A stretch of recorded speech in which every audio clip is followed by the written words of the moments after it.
তো বন্ধুরা দেখেন, এই যে মহানবী সাল্লাল্লাহু আলাইহি সাল্লামের বাড়ি, এই যে সেই বুড়ির বাড়ি, যেই বুড়ি মহানবী সাল্লাল্লাহু আলাইহি সাল্লামের পথে কাটা ফেলে রাখতেন। এই যে সেই আবু জাহেলের বাড়িকে এখন হাম্মাম বানিয়ে দিয়েছে, বাথরুম বানিয়ে দিয়েছে।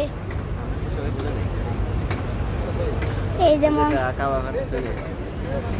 তার পিছনে ওই যে কাবা ঘরের দরজা, কাবা ঘর।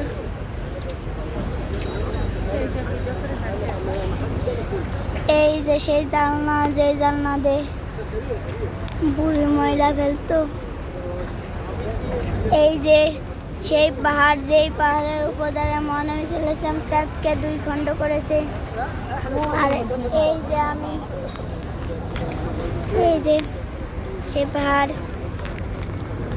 আর এই যে